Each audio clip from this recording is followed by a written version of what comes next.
Hello everyone and welcome back to my channel. Today I'm talking through all of the books that I read in December. Feels weird now to be looking back on December already because so much of my mind is like filled with January and everything I want to get done in January. But I thought for completeness sake I would do a video on everything I read in December because I read about 17 books or like 17 or 16 books in December, and if I don't talk about them now, I'll never get really a chance to talk about a lot of these books. But I did find some really amazing books this month. I was kind of split between like horrible books and also really good books. So that's another reason I wanted to do this wrap up as well. I think today I'll start with the worst of the worst and we'll just go straight in with the worst books that I read this month. And it was a whole bunch of festive romances. And I've never really read that many festive books before, but I saw these really short little like romantic festive novellas on like Prime Reading or something that I could just read really quickly for free, and I was behind on my reading goal and I thought, right, I'll just read a couple of these. They were so bad. I thought that they'd just be like so fun and like kind of cute and like nothing, you know, crazy to write home about, but they're from like very big well-known authors, and I actually technically finished in January, but I'm going to talk about it here instead of in a January wrap up. I read it on like in the morning of the January the 1st or something, but these were so bad. You might ask, why did you read 3 then if you read the first one and it was bad? To be honest, I read the first one, which was this one, the Ali Hazelwood one, and it was the best out of the 3, and I thought, oh, that wasn't good, that was like a 2-star, but maybe I'll read the next one and it'll be better. And then it went like 2, 1.5, 1-star. Like it just like got way worse instead of better. And the last one in particular, this one, I've forgotten all of their names, so I'm just going to put them up on screen. This one was the worst. This one was nothing. Nothing happened. There was no characters. Like, there were characters, but they were just like complete like cardboard cutout characters. They weren't humans in any way. And like the way that the romance happened, it was just ridiculous. Like, it's very much everything just building up to a sex scene. It's not even a build up though. That's the thing. It just like happens. And also the thing that happens is their personalities completely change when they are being intimate with one another. Like, this character who's supposed to be like this really sweet big softie, like this big like nice like gentle giant, then becomes the most foul-mouthed, like, you know what I mean, like almost violent. It just like changes completely when they're in a sex scene. I was just seriously not about it. The Ali Hazelwood one was the best out of the bunch. Still not great. I've never actually read one of her contemporary romances, and I do think I will, because I read Bride by her and I actually really liked it. I thought it was really fun. So I think I'm going to try an Ali Hazelwood romance. But this one I wouldn't recommend. If you've ever read a festive book, because I don't think I've ever read a festive book that's actually good, please tell me, because I'll put it on my TBR for this year, because this was just very, very disappointing. So these 3 books would not recommend in any way. The next book that I also unfortunately spent so long reading and did not like it in the end, which is very disappointing because I did force myself to go through it because a couple of you have commented that this is your favourite book or that you really like this book, and I was reading it for my Reading Around the World challenge and I ended up not liking it. So this is Independent People. It took me months and months and months to read, and then I forced myself to finish it in December, and it's just not for me. And that is nothing against the book, because honestly I can really see why some people would love this, but it has a specific style of writing that I just couldn't get on with. It's very, very long-winded, and also, I think when you're not rooted in the main character, like if you liked him, I think, or if you like understood him better, I think you'd like this book, because that's kind of like the whole thing is like his kind of journey. I really didn't like this main character, so I found it really, really difficult to read. But this is one of those ones that I'm like, I'm sure that there is so much in here that other people could get out of it, because a lot of it is written very beautifully, but it's written in quite an interesting way as well. And interesting in this sense did not work for me. Like, there was lots of like myths and legends and folklore in this. There was lots of poetry in this. And for me, I just felt utterly like bogged down in the story. And especially when there's not that much plot going on, it's very kind of focused on the feel and the vibe and the characters. But I just really couldn't get on with it, unfortunately. But I don't say that to like warn anyone else off, because if you like stories like this, then I do think that you would like it. Like I know that some people pick this up and think it's a masterpiece, and lots of people obviously have in the past, but it was not for me, unfortunately, and it did take me just so long to read. Next up, we have another book that I was really disappointed in, actually, and this is the second book in a series that I was reading, and it's a young adult fantasy. So it is Ruthless Vows, which is the second book after Divine Rivals. I was really pleasantly surprised with how much I loved Divine Rivals. It was really sweet, it had really good characters, the romance at the centre of the story was really believable. I liked how they came together and this kind of like the mythical gods and the letter writing as part of the romance. But then a lot of what happened in the second book I felt just really didn't work for me. I don't like that when a romance in the first book moves quite quickly and then at the end of the first book or in the second book they like are pulled apart for a reason that doesn't make sense to me.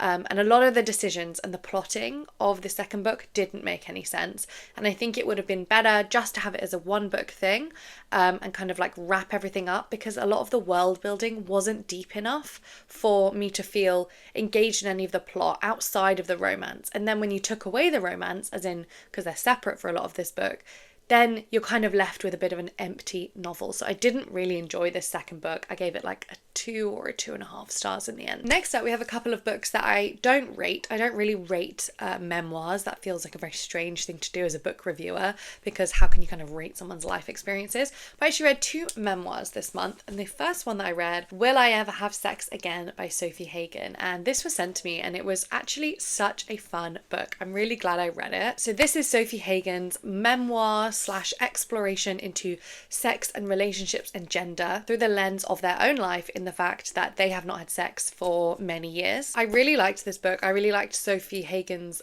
tone and style of writing. A lot of the footnotes would like make me laugh. It's like not like there's like packed full of jokes in here. It's not like a comedy book in any way, but just her tone of voice is very funny, and I think it makes it a very nice and pleasant read. I will say personally, out of this books, it kind of like the memoir personal experiences half I was so much more interested in than the slightly more academic side. I think because it veers on the more basic kind of introductory sense of sex and relationships and bodies and gender and that kind of thing. The bit that I was really interested in reading was all the personal like memoir sides and the stories and the conversations she was having with people in her life.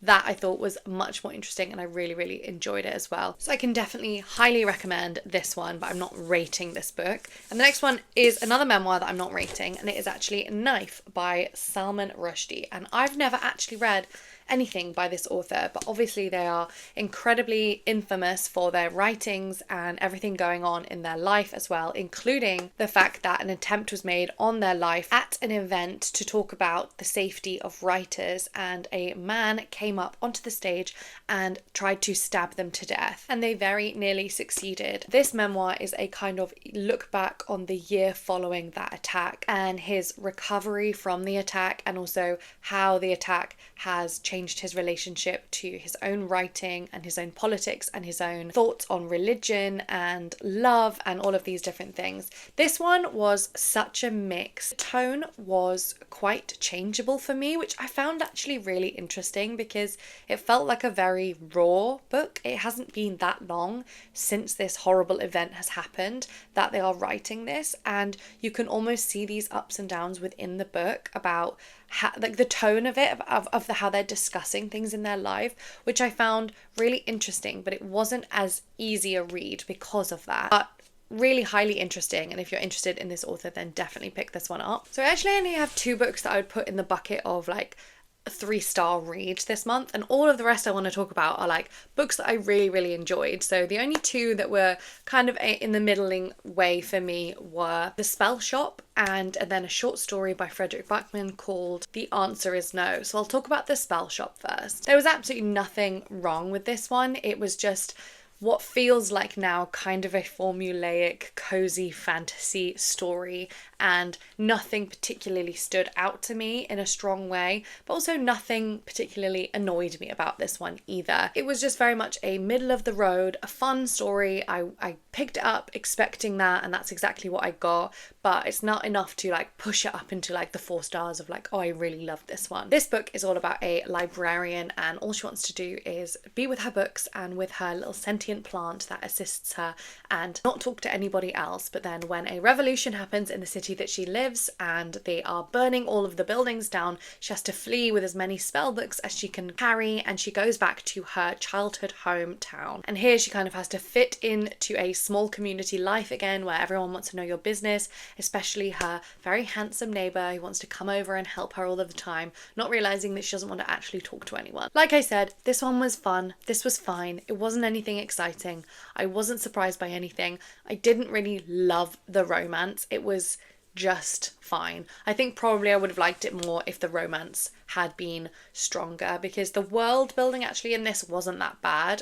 It was like relatively deep, but the romance didn't do much for me actually. There wasn't really enough tension, enough build up, enough affection or like chemistry, I guess. So that was a 3-star for me. And then the next one, I'm like umming and ahhing about where to put this. So this is The Answer Is No by Frederick Buckman. I've had very up and down kind of like experience with Frederick Buckman, but I really enjoyed his previous like short story that I read, which is The Way Home Gets Longer and Longer or something like that. I absolutely loved that one. It made me bawl. So I thought I would try this one as well, and this has just recently come out. And I really wasn't sure how to feel about it as well. It's very short, like I said, it's worth giving a go, especially if you like this author. But you're following a man who is very happy just being in his own apartment and like playing video games and cooking for himself and literally just not talking to anyone, and he's very happy with that. But then one day someone leaves a frying pan like in the lobby of his apartment complex, and all of the residents of this apartment block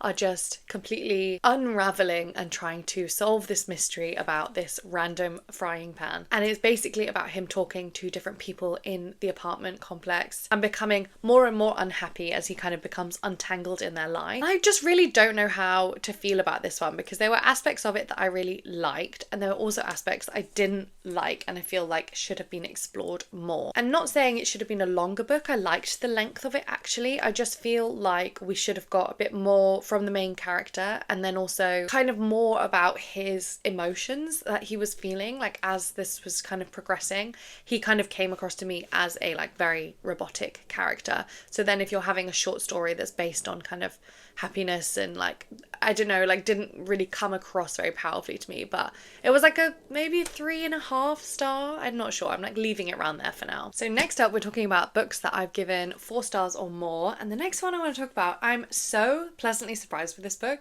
especially if you saw my TBR video from last month where I was so worried about reading this, and I did read it. And I really liked it. So this is The Godfather. I was like so hesitant to read it. I just thought, oh my God, it's not going to be for me. It's really long. It's going to be like mafia and crime, and I never read crime books.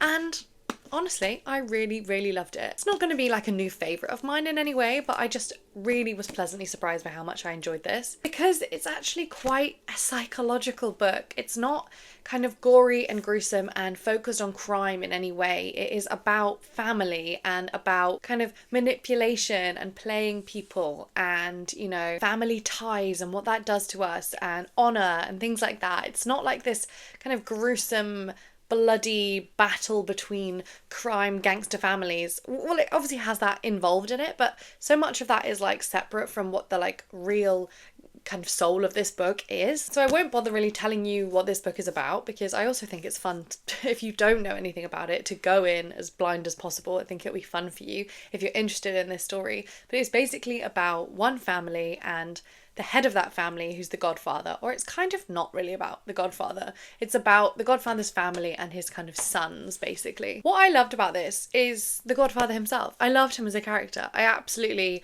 was fully on board with him. I don't think he's a villain in any way. I love that he was like taking matters into his own hands. He had a real moral sense of right and wrong and never strayed from that. A lot of what he does is just kind of like outside of the law, because the law is often very corrupt anyway, or too slow moving. And sometimes you have to have brutal methods to kind of get what you need and help people around you. And a lot of this is him just helping other people. And it's not really about like trying to make more money. Like that's the thing. Like it's not like, oh, we want to like build this massive empire of money. It's like, oh, we want to protect the family and we want to protect the people who are loyal to us. I don't know. I just really like this one. So, and then I watched the first movie as well after, and I liked it, but I actually liked the book more, except for one storyline that happens in the book that they cut from the movie that I think was a very good decision. And that is the storyline about the woman who has a really big vagina. And if you've not read this book, then you won't understand how long it takes to tell her story about the fact that she's got a really big vagina, and for no reason is it included that I can figure out at all. And also it's like right at the end, like a huge chunk of the book is taken up by talking about this woman and her big vagina. And I don't get it. So if you have any insight on how that adds to this book in any way, I'd be interested to know, because they did cut that from the film, and I think rightly so. But I've also heard a lot of my issues with the first movie are sorted out in the second movie. I've not seen Godfather 2 yet, and I know that everyone says that one's even better, so I will be watching it. Then next up I read, this is another festive book actually, but it's not a romance, it's actually a poem by, I think, one of my favourite poets. This is someone I read when I was in school and I really remember liking, and then I realised this and then read their Christmas poem, which is Christmas Eve at the Moon Under the Water by Carol Ann Duffy. This one was really good. I really liked it. This is a book. It's published. I think it's newly published by Fable, maybe. Obviously an incredibly quick little festive read. It's really cute. Also the illustrations in the copy that I read, absolutely beautiful. I wish I actually bought it because it is stunning, but it's so short. I just thought it's not actually worth it for the page count that you get, but it was really, really beautiful little book. Highly recommend reading this one also around the festive season. The next I actually read a manga, and this was really fun. This is one that I've had on my list to read for years, and it came in my library, so I thought I would give it a go, and it is Spy X Family. I really thought this was so fun. I really enjoyed it. It's like a 4.25 for me. I really enjoyed the humour in this. Basically in this story, you are following a spy who is going undercover, and he needs to have a family in order to infiltrate this very elite school. So he goes and adopts a daughter, but he doesn't realise that the daughter that he has adopted is actually telepathic and can read his mind, and so knows he's a spy. And then he also has an arrangement with a woman where she will pose as her husband and he will pose as her boyfriend in order to help her out, but he doesn't also realise that she is an assassin, and she doesn't realise that he's a spy. It's all really cute. This is the Spy Family. I really enjoyed it. The pacing was really good. The humour was really funny. I'm definitely going to carry on with this series. So good. And I'm also going to watch the anime that I think is on Netflix, so I'm gonna watch that, and I think it's gonna be really cute. Next up, continuing my short fiction mission this month, I read another Moomin book, which is really cute. It was The Dangerous Journey. This one was so cute, and also the pictures are just absolutely stunning. So pretty. The Moomin books are so delightful, and they're delightfully strange. You literally never know what's gonna happen and what character's gonna be introduced on the next page. They're so weird, they're so whimsical, and they're really cute. I would highly recommend, if you haven't read them, if you like whimsical children's fiction, anything like that, nostalgic vibes, even though you didn't read them as a child, I still get a nostalgic vibe. So really recommend these. The next short book that I read, there is a definite theme going on for this month's wrap up, was Emergency Skin by N.K. Jemisin. I've had this on my list to read for ages because I really like N.K. Jemisin's other series that I've read, which is the Broken Earth trilogy. I think she's an absolutely fantastic writer, and I loved this short story as well. So this is a short sci-fi story, and it is about a person who is traveling from a kind of new colony of Earth back to the ancient Earth that has been overrun and unlivable, because they need some materials from the Earth to help their current colony on a different planet. So they are going to this ancient Earth, and I won't tell you what happens because it's a very short read. Like I said, I don't want to spoil it. It's very fun. The way that it's written is really interesting, and that is just something that I really appreciate from N.K. Jemisin, is that she always writes in such a unique way. It's always pushing kind of the boundaries of how you can write and what perspective to write from, that I really appreciate. So this was a 4.5 stars for me. Absolutely loved this short story. Next up, we finally have another physical book that I read this month, and it was Small Things Like These. I absolutely loved this one. This is actually another festive read. I really thought that I would love this one because so far I've loved every single Claire Keegan book that I've read, and this one was absolutely no different, and maybe potentially my favourite. I'm not sure. I haven't seen the movie yet. I know that came out. I'm really bad at watching movies when they come out, but I'm really excited to see it because I really, really love this one. So like I said, this takes place in the lead up to Christmas in this small Irish town, and it is set in 1985, and you're following a man and his family, and he basically sells timber and coal, and he makes deliveries all around the town, and he's like very well embedded into this community. Because he does travel around the town like during this time, he kind of gets a unique insight into some things that are going on in this small town that a lot of other people don't want to talk about. And it's basically about him kind of struggling with this over Christmas and realizing how much silence there really is in this town of good people who want to do good. I really loved it, and yes, I do think that this is my new favorite Claire Keegan book. This was an easy 4.5 stars from me. Really, really loved it. Probably like rounding up to a 5 realistically. But I like to give you my Storygraph ratings on these books as well. Another absolute hit from Claire Keegan, so I'd highly recommend. And then now we're getting to the like solid 5-star reads of the month. Although this one is also a 5-star read from me, definitely. But the next one that I want to talk about is Strange the Dreamer. And I don't know what took me so long to read this. I knew I would like it. Lots of people have recommended it to me. Lots of people who really love it, and they've got the similar taste in books to me, and I really, really love this one. I would not say that it's going to be a 5 out of 5 star for me. It's like just short. There was just a couple of things, especially in the latter half of the book, that would like hold me back from saying this is a new absolute favourite, but it's like definitely up there. I really, really love this story. This story is really hard to explain. So Strange the Dreamer follows a librarian called Strange, and he has become obsessed with this lost city of Weep. He combs through the library and finds everything he can on this like lost and forgotten place. He becomes an absolute expert in it because when he was a child, he's the only one who can remember the very moment where the name of this city was wiped from existence. Then one day when an envoy comes from this lost city and they are asking for people to come and help them with a problem they're having, he's the first to volunteer. So you follow him as he travels to the city, and as he gets there, and it's kind of it, and it's amazing but not exactly as he imagined it, and he is helping them try to solve this problem. I don't want to tell you much more about this book because a lot of it is about the discovery and kind of like guessing about what these problems could be. I thought the writing was so beautiful. It has like a very soft lyrical quality to it, and I really loved Strange as a character. I loved the fact that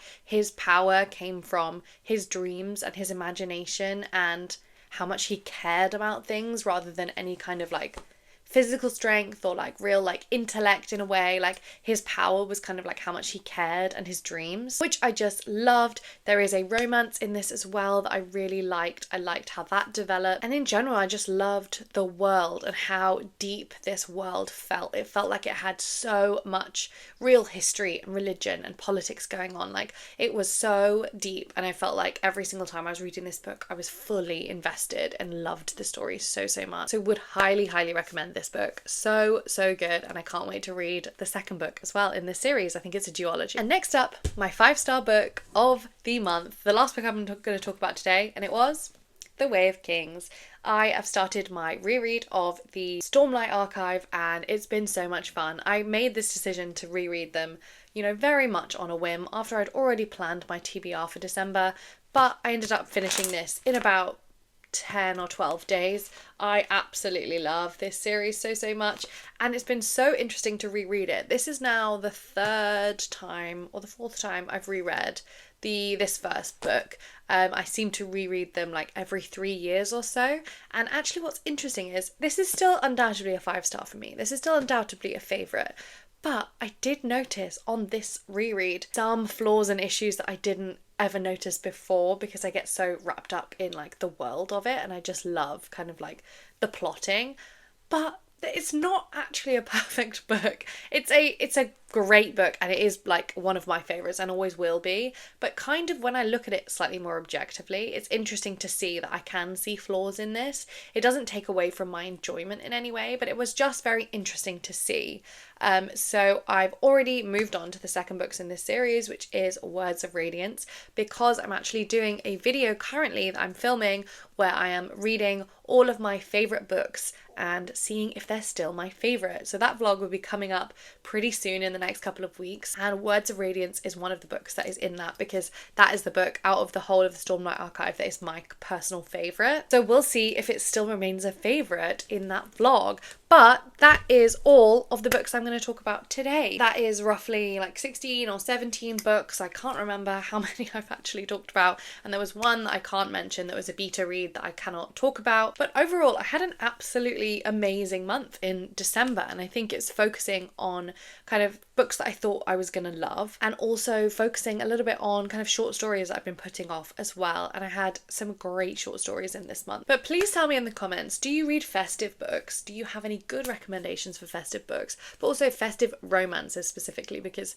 they just appear to be like absolutely heinous. Honestly, the ones that I read, absolutely hated them. But then festive books like this were absolutely wonderful. So very, very mixed reviews on festive reads here. So make sure you leave me a comment below, and please subscribe if you're not already subscribed, and like the video as well. That really helps me out. And then go and watch all of my other videos. But I will talk to you again soon. Bye.